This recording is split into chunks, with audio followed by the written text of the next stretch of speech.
Hi everyone, thank you ever so much for joining us today.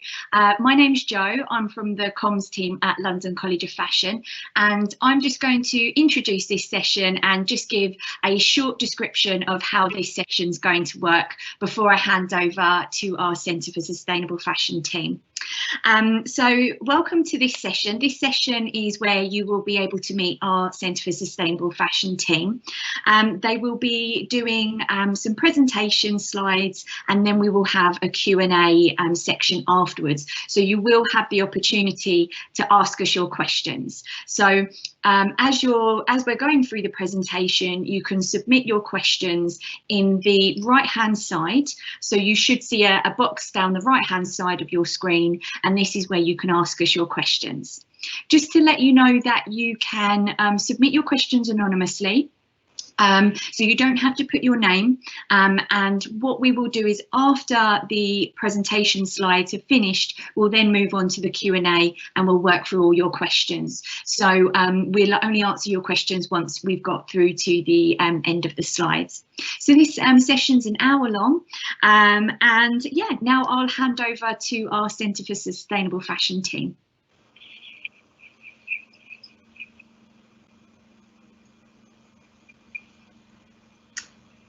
Hi there, I hope you can hear me.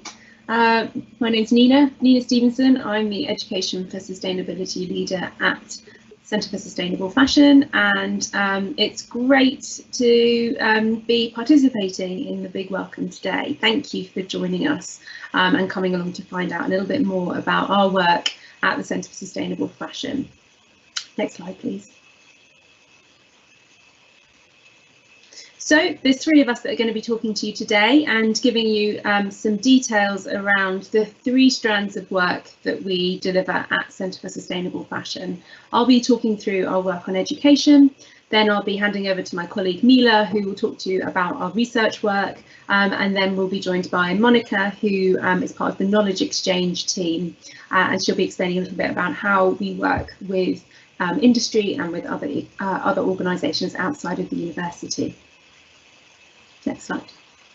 So who are we? At Centre for Sustainable Fashion, we were set up in 2008, and we are a large group of designers, of researchers, of tutors, facilitators, communicators, designers and makers, and we have come together with a shared intention around our Earth's livelihood and the way in which we live together on our Earth. And we're really excited to work together on looking at exploring the way in which we live and we work through fashion.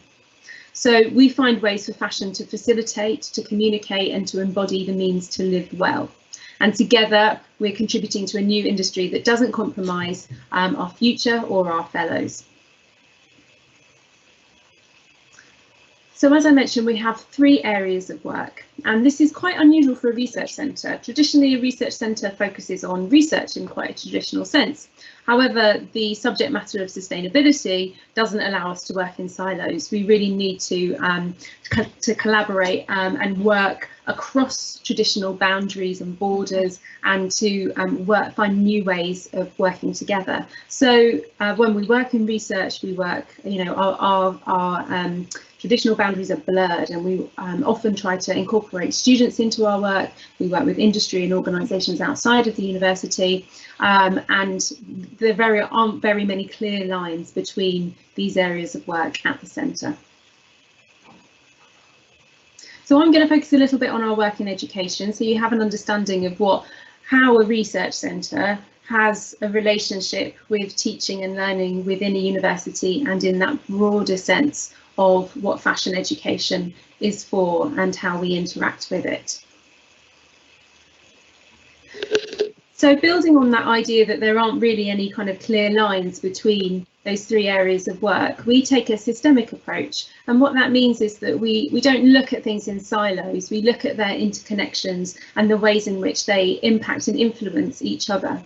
We have something called the CSF framework, which we've been developing over a number of years now, through our work with industry and through our work with students, and what we have created is in essence, it's like a navigation system. It's a way of approaching the complexity of fashion and sustainability, and to find a way through that really kind of tricky place, which can feel very overwhelming and can often stop us in our tracks when we really kind of struggle to understand what the way forward is. Beginning to scratch away at the surface of understanding the impacts of the fashion industry as we currently see it in the world around us can feel very alarming, and can kind of really alter our perception of what we think fashion is and how we interact with fashion. So this approach of using a framework allows us to begin to put some of those feelings into context and to understand a way forward through our own fashion practice. So the two fundamentals of our approach in the fashion, the CSF framework, are the two non-negotiable contexts of human equity and nature as our only home, planet Earth as our only home. And we like to start with that understanding that as human beings, as a human race, we all have the right to a fair and equitable life, but we know through fashion in particular, that is not always the case. Humans and individuals and communities are exploited and are really taken advantage of through existing fashion systems. So we believe that fashion should honour human equity through the notion of the UN Declaration of Human Rights, that we all have the right to a fair and equitable life. And we also like to think about the context of nature as our home, that we have one planet, and that our relationship with the planet should not be that it is a set of resources for us to take from and to create fashion products to furnish our lives, but that we should have a symbiotic relationship as part of nature, and we should be really thinking about how fashion can create regenerative systems that are contributing to the world around us, and not just taking and diminishing. We look at the work of the Stockholm Resilience Centre, which has this a huge body of work around the notion of planetary boundaries, and this is where we can use science to understand where within our Earth systems we are already working in a space that is in kind of an area of complete uncertainty, and we're damaging our vital systems on the planet. And we can see then where we can begin to where we need to focus our attentions, and where we need to be addressing many of the harmful practices that are visible and evident within fashion production and consumption. We also like to then think about the many different forms that fashion takes. And this is where we use a notion of 4 different agendas. We know that fashion has a relationship and is visible in many, many different ways in the world around us. It has visible relationships with nature, which I touched on earlier, around how we produce fashion. All fashion comes from nature, whether you're looking at the materials or the people that are part of that supply chain, or you're looking at an end of life and how our fashion products are reconceived or disposed of. We know that fashion supports societies. It's been a huge enabler of creating jobs and economies in lower income environments in the world. However, that's hugely problematic in itself, and that builds on notions of power. Where does the power sit within fashion? Does it sit with those CEOs or those government leaders that are making decisions that have impact on hundreds and thousands of and millions of individuals who are part of the fashion system? And we know that fashion is hugely important to culture. That culture is uses fashion as a way of communicating, of identifying, of building communities, and that is a wonderful, brilliant, exciting thing, and probably one of the reasons why you've decided that you really want to work and study at London College of Fashion. And then we have a set of issues. So this is where we get to the nitty-gritty of some of the more technical solutions or approaches to understanding fashion's impacts on environment and on people. So hopefully what you've noticed is, by working through those layers, and I've done it extremely quickly and in really kind of oversimplified it for the purposes of today, but what the thing that I'd really like you to consider is that when we approach fashion, we like to do it from a values perspective rather than a problem-based perspective. Often when you look at fashion and sustainability in industry, they're taking a problems-based approach, which is looking at one issue which is perhaps creating an environmental or a social impact which is less than desirable, and that industrial practice might be looking at kind of eliminating that process or making it less harmful or less bad. The way in which we approach fashion and sustainability conversations and thinking is that we want to look at how we can create good in the world, how we can live well as people, as part of nature. So, you know, we like to take you quite a long way through that process before we actually focus on things like water or dyeing or materials choice or trade decisions and things like that. So, as I said, this is really kind of high speed approach to exploring this. Hopefully, if you have the opportunity to work with us later on in your time at LCF, then you'll have the opportunity to approach this in more detail. And I'm going to skip through that one actually, Laura. Thank you. And what does this look like in practice? So this is some of the ways in which we're working with tutors at LCF is thinking about actually the kinds of teaching that take place at LCF. And what we really want to do is that we're committed to working with tutors, whether you're in School of Design Technology, School of Media and Communications, or the Fashion Business School. We want to try and design teaching and learning that means that you get the opportunity to build the skills to approach this complexity of a changing world.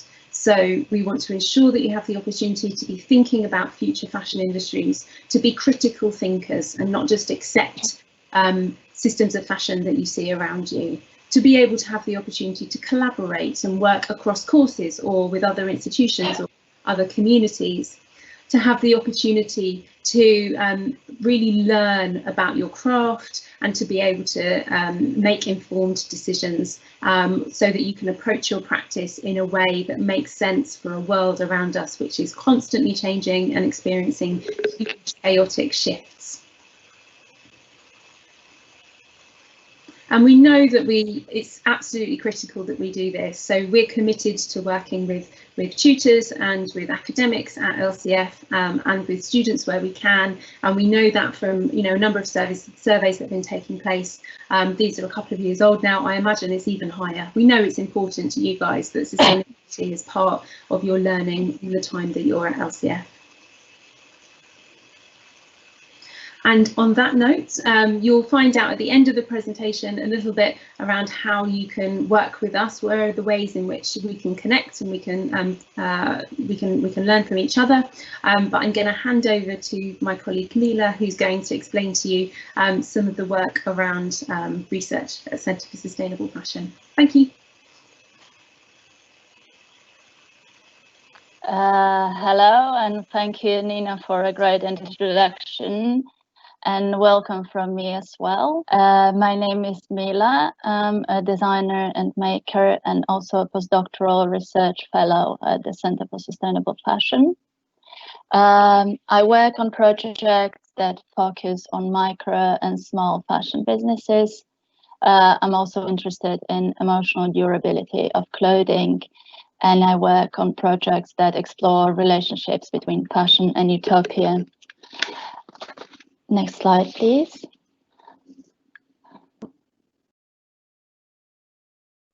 Our research at the center, as Nina also introduced in the education section, develops knowledge, understanding, but importantly also practice of fashion that respects its ecological boundaries, its ecological contents, but also respects people who make and wear clothes. Next slide, please. Currently, we have 8 researchers working at the centre, including the centre's director, Professor Dilys Williams, and Professors Sandy Black, Professor Helen Story, Kate Fletcher, and Professor Lucy Orta. I'm sure some of you would have already heard of their work.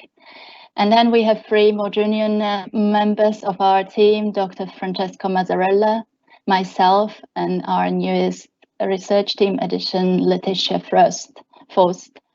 We have also a community of 6 PhD researchers that explore various topics of fashion and sustainability, and maybe their research may be a good inspiration for those of you who are already thinking ahead past your degrees of what you could do after you finished. So I would direct you to the PhD research section of our website to look more into how to apply for a PhD research degree, but also what kind of topics people are looking into or being curious about. Next slide, please. Like all centers' work, our research also combines theory and practice. And my colleagues and I create, exhibit, and published world-recognized research in areas of fashion design for sustainability, transformation design, culture and climate change, community resilience, fashion usership, fashion activism, migration, identity and inclusion, social justice, and inclusive economies, and of course all possible combinations of all these topics, because as Nina explained in the introduction, we're looking at systemic interconnections between things. So we're not looking at things as silos, but trying to understand how everything influences everything else and our interdependencies with each other and with the environment. I would like to also introduce you to some of the publications of our researchers, because I think they may be good points of reference for those of you who would like to learn more about fashion and sustainability. I would definitely direct you to the Sustainable Fashion Handbook by Professor Sandy Black. That serves as a great introduction to the topic, and also to some of the designers who have been working in this area. Then a recent edited book by Kate Fletcher, Design in Nature, a partnership where you will find contributions from other researchers from all around the world that are looking at fashion and its relationship to the environment, and how fashion can actually function in a way that respects but also helps to improve and regenerate environment. Another Kate's book, Earth Logic, Fashion Action Research Plan. If we could go back to the previous slide for a second, please. Is also something that may interest you, and this book can be found online and it's very easy to access. It was presented at the Copenhagen Fashion Summit this week as well, so it's getting quite a resonance within the current discourse, especially looking at the impact of the COVID-19 crisis on the fashion industry, and maybe rethinking how we would like the industry to look after we have gone through the worst of this crisis. Also interesting is Kate's book, Craft of Use, that introduces a way of looking at fashion more as an appreciation of what we've already got, rather than creating something new just for the sake of creation. So for those of you who may be interested in looking at other ways of thinking, creating, designing, but also fashion, this may be a useful point of reference. To keep up with the latest research in the area, I would definitely recommend you to keep an eye on the journal Fashion Practice that has been edited by Professor Sandy Black for the last 10 years, over 10 years. And this journal, that is published 3 times a year, collects research, top class research from all over the world, from researchers who are exploring the topic of fashion and sustainability, but also various other fashion relating topics. So definitely something keeping your eye on. You can find the journal either in online or physical version, which the physical version obviously is more difficult these days, but through our library. And then lastly, for those of you who may be interested in thinking of fashion utopia and possible future scenarios that may be challenge of how we're doing things right now, I would point you to the special issue of the journal Utopian Studies on utopian fashion that I recently guest edited. Next slide, please. As I said before, our work doesn't only rely on publications and sitting in libraries and writing all the time.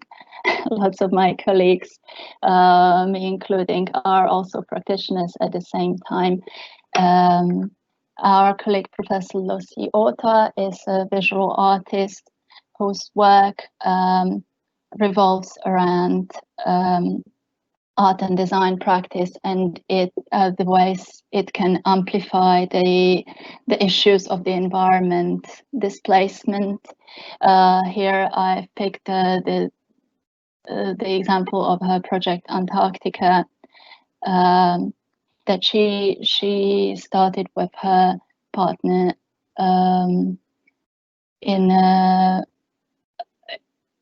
during an expedition to the continent in 2007, where they installed a symbolic Antarctic village comprised of 50 dome dwellings and raised an Antarctica flag as a symbol of shared future and universal values, and also solidarity of all people on the planet.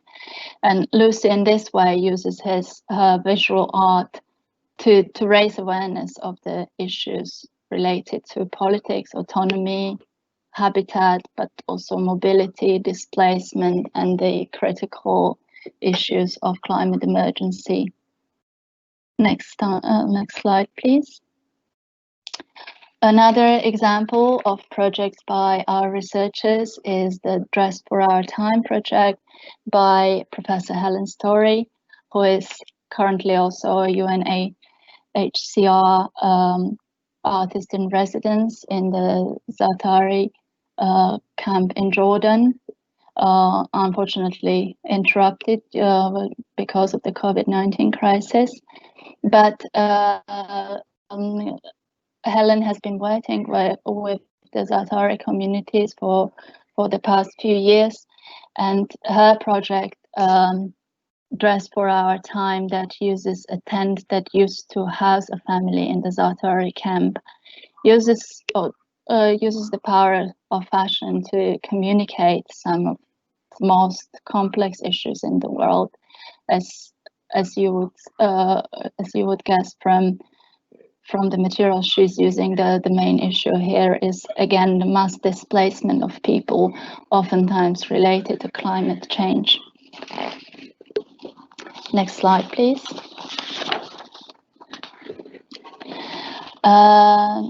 This project, Making for Change in Waltham Forest, run by my colleague Dr. Francesca Mazzarella, was a partnership between London College of Fashion and London Borough of Waltham Forest for the London Borough of Culture in 2019.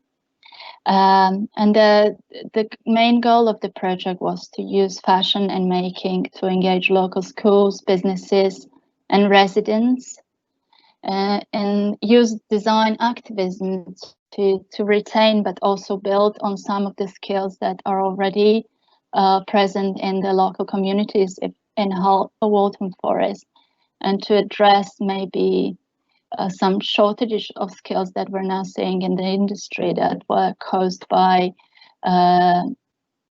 offshoring of production and the crisis of fashion manufacturing and related unemployment in the UK.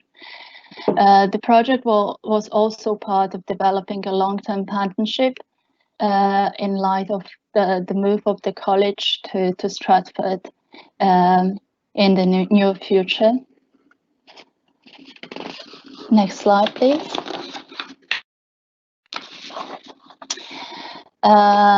This project is one that I also have the pleasure to collaborate on as part of the research team.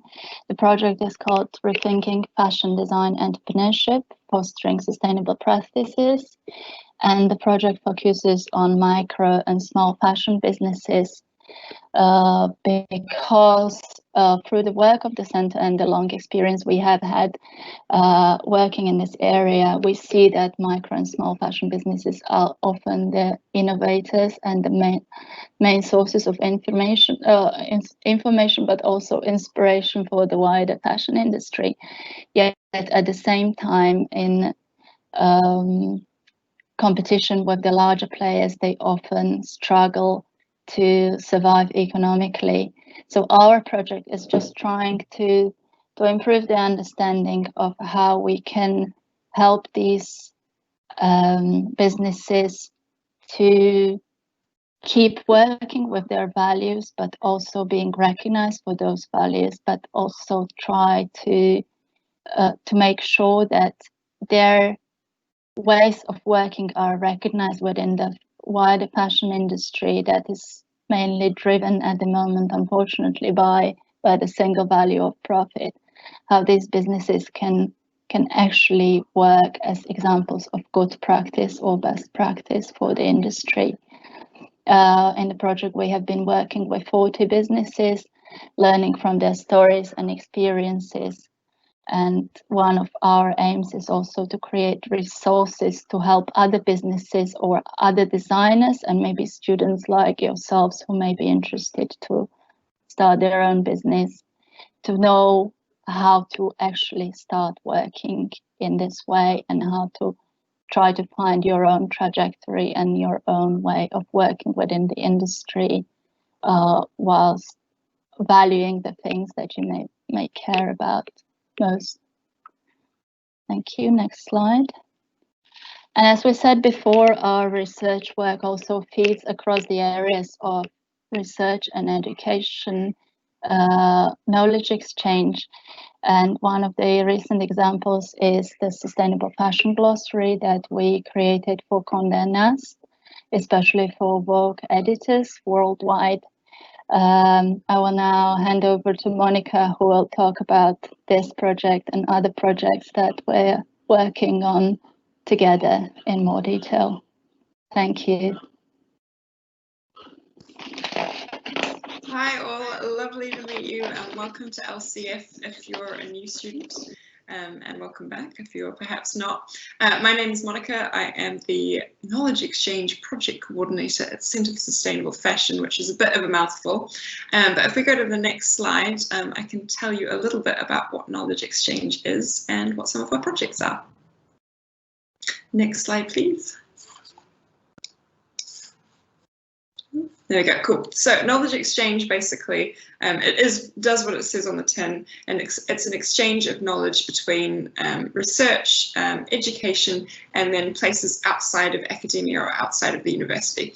So this could be, you know, local councils or perhaps government, fashion brands, small fashion brands, all sorts of places where research is still happening, but we want to try and bring that back into the university, back into your courses, back into the student experience, as well as taking our research and our education knowledge back out to industry.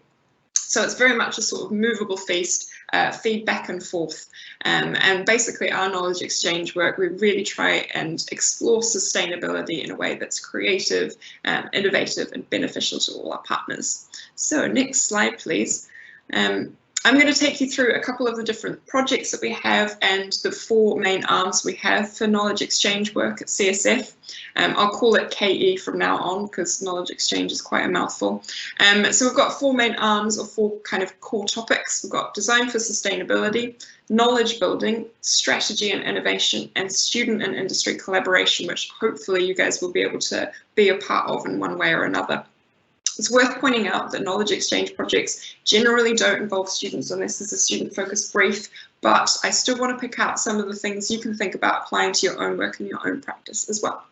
So design for sustainability, basically this is thinking about designing products, what actually fashion design is, and how they fit into the limits of the planet. So we've worked with ASOS and with Tommy Hilfiger on looking at their circular design practices and processes, basically taking their existing sort of linear system where they take raw materials, they make it into a product, they sell it, they don't really care what happens after that. We're looking at closing the loop on their products and designing things in a way that really limit the impacts on the planet in the first place, ensure that the products stay in use for as long as they possibly can, and then at the end of their life, they either get biodegraded or they get recycled, or they get resold or remade into something else. So we try and keep them in that loop.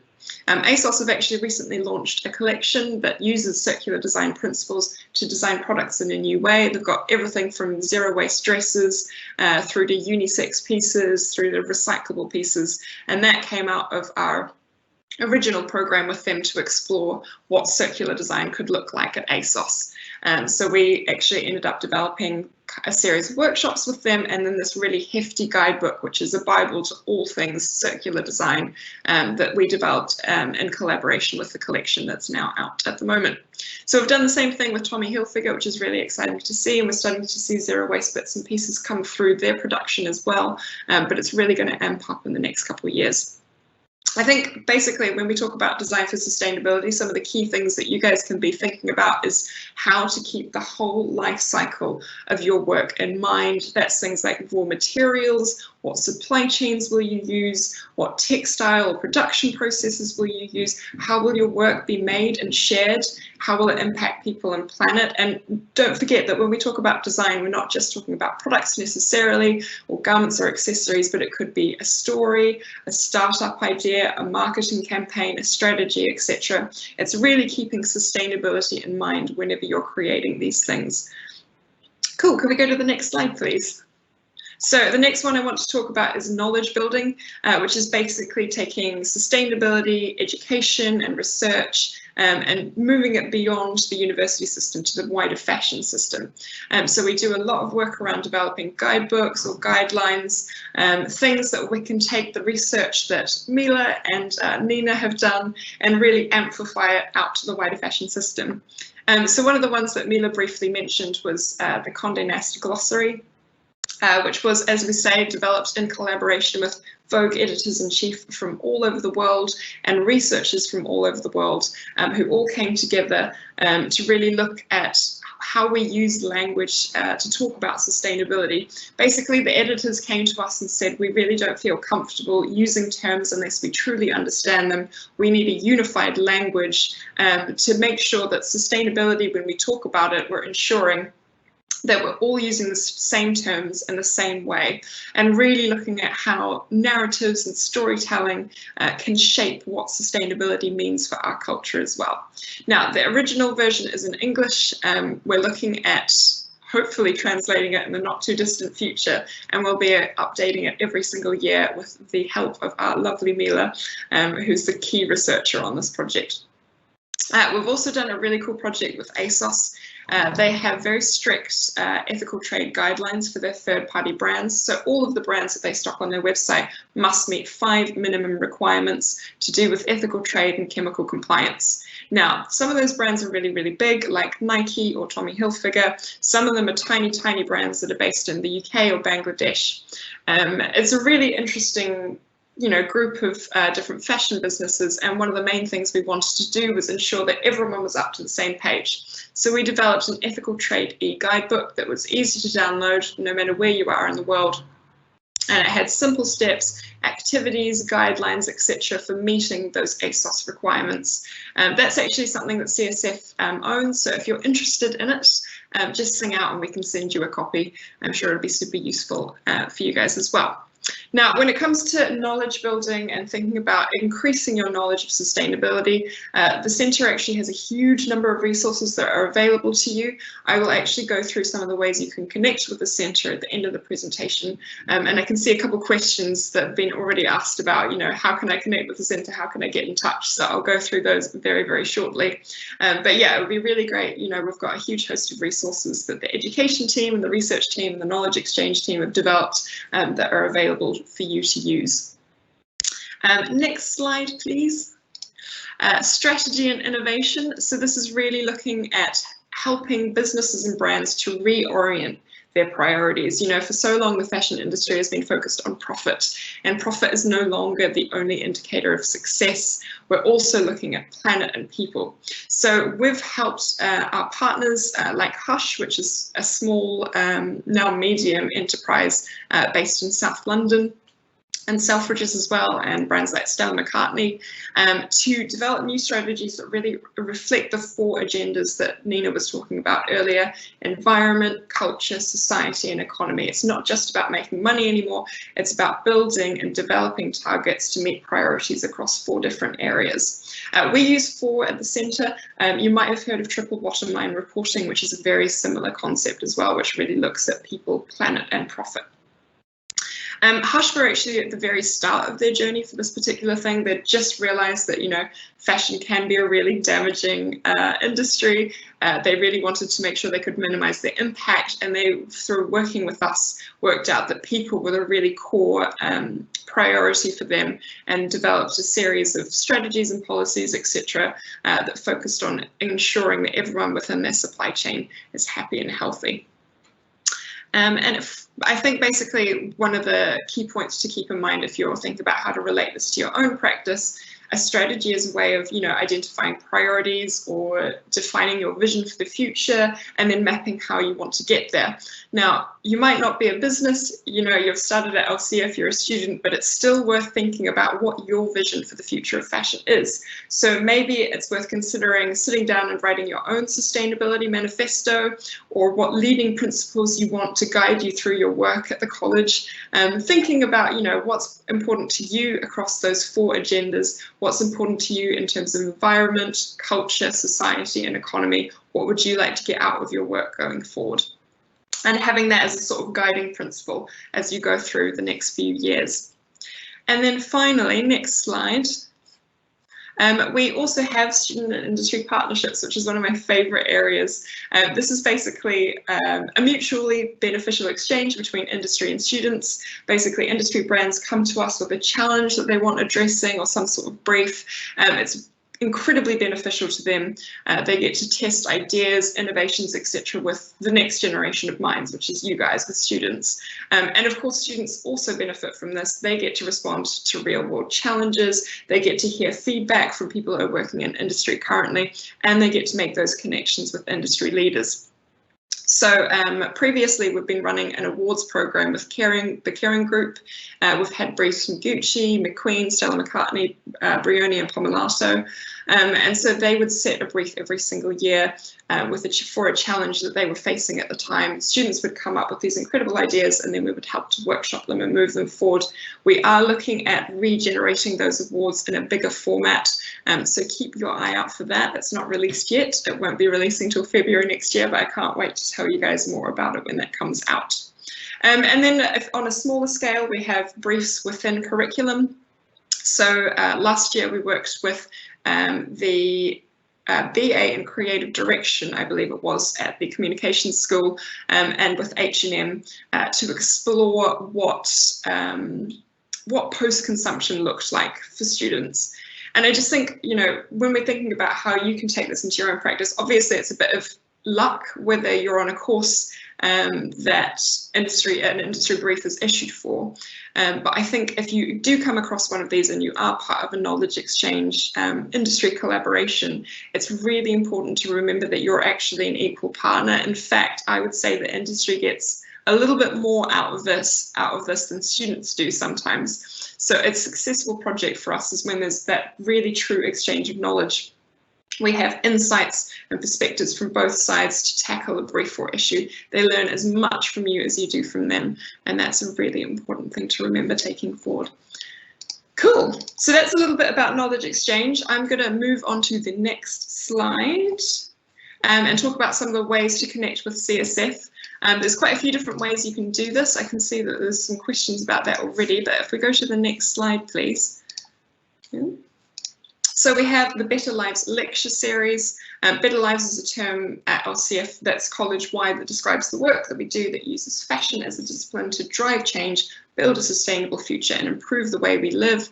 So we've got those kind of core parts of the agenda: social responsibility, sustainability, diversity and conscientious learning. We hold a lecture series you are more than welcome to come along to. In fact, we encourage you to.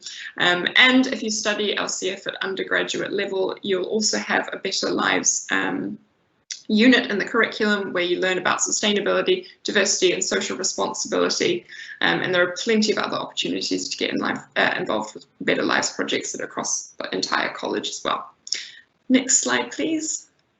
Cool. We also have this absolutely amazing LCF and Kering partnership on a MOOC, which is a massive online open course. It is 6 weeks long. It is completely free. It's really amazing collaboration between our education team, so Nina, and with Kering, obviously the luxury fashion group, that's really about understanding luxury fashion in a changing world, focusing on sustainability from a luxury perspective. You can see that there's a link there, you can sign up to it. I think at the question time I'll get Nina to say when it's available, because I'm not 100% sure at the moment whether it's live or not. And then if we go to the next slide, please. We also have open mornings, which is a time that you can book in to talk to a member of CSF team, whether it's a researcher or someone from the education team or someone from the knowledge exchange team. You can have a one-to-one session about your work and really help to workshop some of the ideas and thinking that you have, ask for advice, ask for help, etc., etc. So I think when those are back up and running during the term, we'll have information available on our website and also via LCF Canvas. Next slide, please. And of course, you can find us on social media. You can discover more about our works on our website, and our blog has the most up-to-date bits and pieces. So you can keep an eye out for news and exciting things there as well. Cool, and I think that might be it. Brilliant, question time. Great, lovely. Thank you so much, everybody. We've had some great questions in the chat, so thank you so much for sending those through. And some of them are quite similar. So what I'll do is I'll try and group them together so that we can kind of capture them all. So I think the best one to start with is to just recap on how can undergraduate students get involved with the Centre for Sustainable Fashion, how can they meet you and how can they collaborate with you? So if we start with undergraduate and then we'll move on to postgraduate. Should I take that one? Yeah. Yes, please, Nina. Thank you. Great.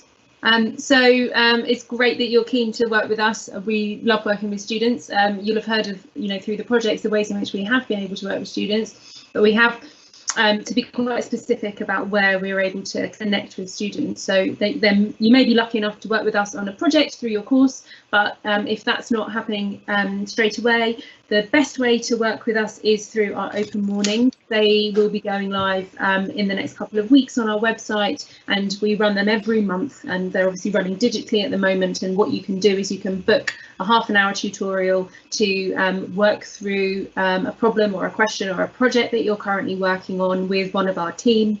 It's more often than not, it's one of the research teams, so one of our professors. So what we suggest you do is if you book onto one of our open mornings, you have a clear idea of what it is that you want to talk about. You'll be asked to prepare your questions in advance and probably send a bit of a summary in advance as well, to think about the person that you'll be meeting with. So is there a specific angle or conversation that you want to have with that person? What we will be doing is advertising who will be running those open mornings. So if you know you want to speak to Kate Fletcher, or you know you want to speak to Mila, then you'll be able to look at when those open mornings are and identify when booking will be open. We do suggest you plan ahead. They're very popular. I think we're going to be changing the system slightly this year so that you can only book kind of a month, 4 weeks in advance, because we often do sadly get no shows and people that have made an appointment and then don't show up on the day. And obviously that's really sad for the people that are on the waiting list or have worked really hard to try and get a slot and they haven't been able to do it. So yeah, please keep an eye out for that announcement. Otherwise, we've got tons of resources on our website. So if you're early on in kind of figuring out how you want to work with us or how you want to learn more about what we're doing, please use our website. You can use our blog to do a lot of reading. You can access resources, and we also obviously have the online course as well. So if your inquiry is around learning more and shaping and framing your own practice in relation to sustainability, then please participate in the online course. It is open. It's got rolling open access. It's free to join. You get it's a 6-week course, and if you join for free, then you get 8 weeks access. And we've had 65,000 learners to date since we launched it 2 years ago. So you'll be joining, you know, a vibrant global community of fashion practitioners, other students, educators, people working in industry, and it's genuinely global. So we've had learners from more than 190 countries enroll to date. So yeah, but we really recommend that you connect with us through there as well. Great, thank you, Nina. And then just for our postgraduate students, because with some of our MA students, obviously they take part in the collaborative challenge. So is there anything that you just wanted to, in terms of CSF and their relationship with the collaborative challenge, is there anything you just want to kind of cover there? Yeah, we do have 2 projects on the collaborative challenge this year. So we have Sandy Black is running a project in relation to future fashion businesses, and Lucy Orter's running a project in relation to her Traces project. So yeah, you will have the opportunity to work closely with centre team members through those 2 projects. And just to recap on undergraduate, the Better Lives unit, which will be taking part in block 2, we curate a lot of the lectures early on in that session as well, so you'll get to work with us. And we have, you know, we have the kind of core team of CSF people, but we have like associate members that are located in the school, so we work really closely with members of teaching staff in the school. So even if you don't work directly with the centre, you'll probably be working with people that we're working with, and you know, developing new practices with them. Brilliant, thank you, Nina. And also just to mention, I know Nina touched on the CSF website and Monica mentioned the blog, so I have put the link to CSF's website just in the chat, so you can access it from there. So we've got another question here. Is there a research lab or material innovation lab? I can say something, Mila might have, or Mon might have more to say on that, but there is a materials library at LCF at JPS, which is run by the library, and we've had many donations made over the years. Catherine Hamnett gave a huge donation from her archive a few years ago, and we often get donations from fabric mills and different companies working with new innovative textiles. So use that as your first point of call. We have an ongoing relationship with the Sustainable Angle, and they run an expo every year. Not quite sure how it's working this year, but that is, you know, they often have a lot of student facing activity and are looking for kind of student interns and things like that as well. So I would look at the Sustainable Angle as a resource as well. But in terms of a materials lab, no. Yeah, I don't know if anyone else has got anything to add on that. Yeah, but I suppose something to note is that the CSF sounds like we have some kind of amazing premises, and you know, we're all kind of wearing white coats, and you know, we've got like animals running around. Sadly, that's not quite the reality. Obviously, we're all kind of working from our spare rooms and our bedrooms at the moment. But you know, one day it would be amazing to think that we could have a living, breathing studio where we've got people making and designing and working on kind of real life tangible projects, but a lot of the work is people based rather than materials based. Great, thank you, Nina. And we'll go on to another question now. So how could we receive a copy of the Ethical Trade Guidebook or other resources? Nilla, should we come to you for that question?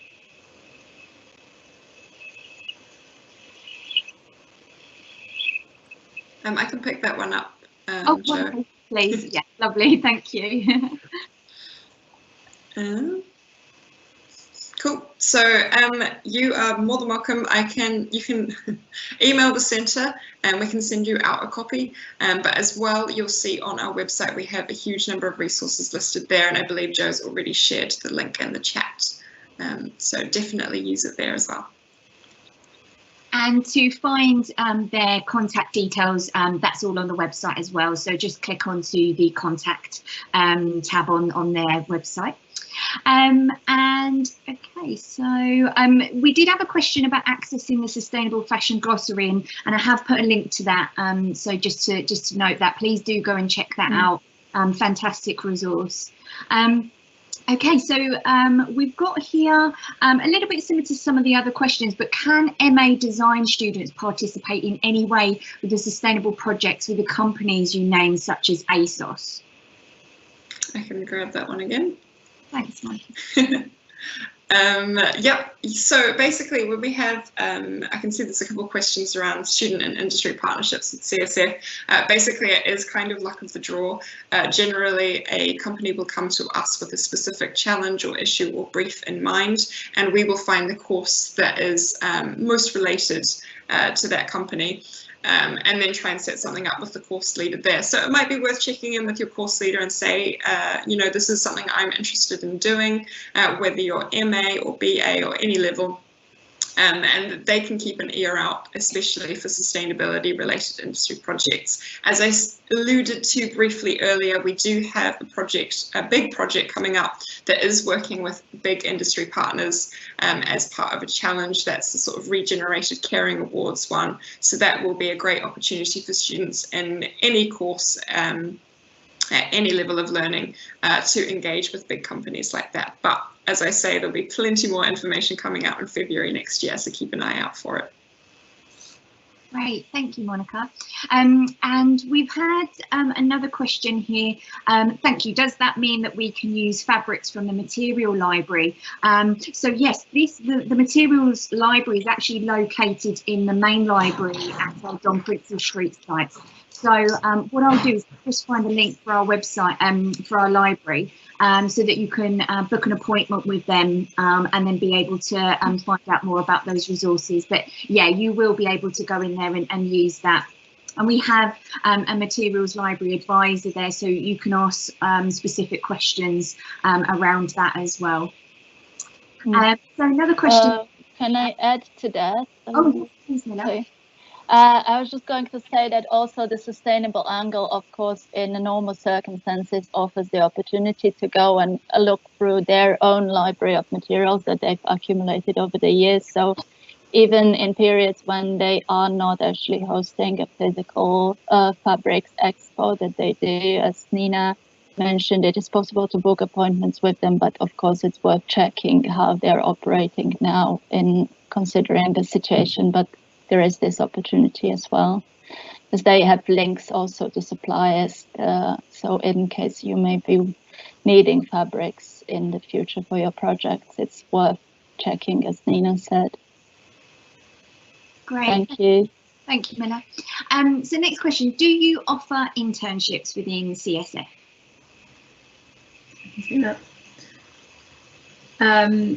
Sadly, we don't offer internships. We work with students in the ways that we've already outlined. And the biggest reason we don't offer internships is that we believe in paid internships. So we work hard to identify if there's an opportunity for somebody to come in, whether that's a piece of student work or that is a working with a recent graduate, then we will work very hard to make sure that that's a paid opportunity. So we work with arts temps to recruit students or graduates to come in and help us out on a project, or we work very hard to create a new post within the team. So the best thing to do is to enrol with arts temps and keep an ear out in case opportunities such as this come up, or to keep an eye on the vacancies on the UAL website, because if we have a new post, whether that's for a fixed term contract or a permanent post, then we will advertise through the normal UAL vacancies routes. Lovely, thank you, Nina. And sorry, just to recap here, we've had someone just joined us a little bit later, and just to let everybody know, this session has been recorded, so you will be able to go back and watch it and just remind yourself of all the information. But this student here said, could you let us know if you will be releasing any briefs? And I know you mentioned that earlier, so if you could just recap on that. And I'll come to you, Nina, I think. Sorry, can you just repeat the question? Yes, with the collaborative challenge, the briefs that you'll be doing for the collaborative challenge for our MA students. Yeah, so those you'll have to look at the collaborative challenge timeline and when the briefings happen. I think they're happening quite quickly, but as I said, yeah, we've got 2 projects going live through the collaborative challenge, one with Sandy Black in relation to our Fostering Sustainable Practices project, and one with Lucy Orter, who's actually working with our social responsibility team at the college, and that's in relation to the Traces project. Right. And I think we've just had a couple of new ones come through. Are your team aware of Neri Oxman? Because I'm a big fan of her work and wondered if your team knew about her work. Is anyone Neri Oxman? No, I'm afraid not. Okay, well, maybe any more info? Maybe that's something you could share with us, and we can learn from you. It's definitely all about knowledge exchange. Okay, we've got a question here. Where can we access the UAL vacancy website, please? I'm not sure, sorry, what that one is, but if you maybe just put a bit more detail in there, we can respond to that one. That's in relation to jobs. Oh, sorry. Was that with so we have a UAL website which lists job vacancies. So, you know, if you was interested to work at University of Arts London or London College of Fashion, then there is a vacancies job listing on the website. So I'll go and find that link for you.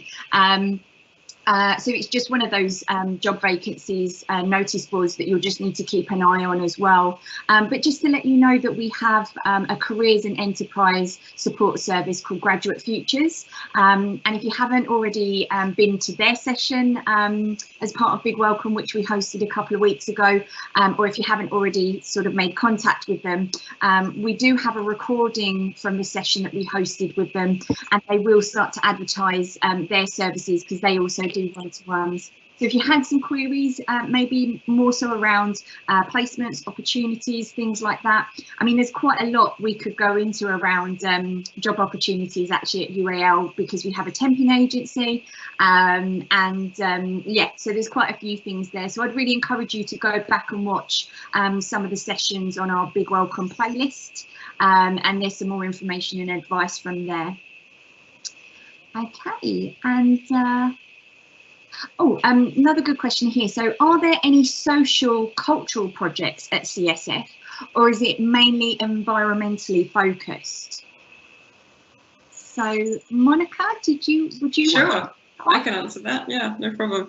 That is a very good question, actually. I would say that we have all sorts of projects, and often there's more than one element involved in it. So, for example, the project that Mila was talking about with Fostering Sustainable Practices is looking at all elements of sustainability: the social element, the cultural element, the environmental element, and the economic element.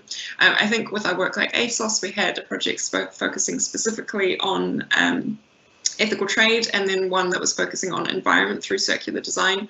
Yeah, definitely we have a very big mix of the both. I'd say a lot of the research projects are focused on social cultural as well. So the work of Lucy Orter, definitely Helen's story as well. And then within the education team, I think very much that they're ensuring that 4 agendas are reflected through the curriculum that we support on as well. But great question. Brilliant question. Thank you, Monica.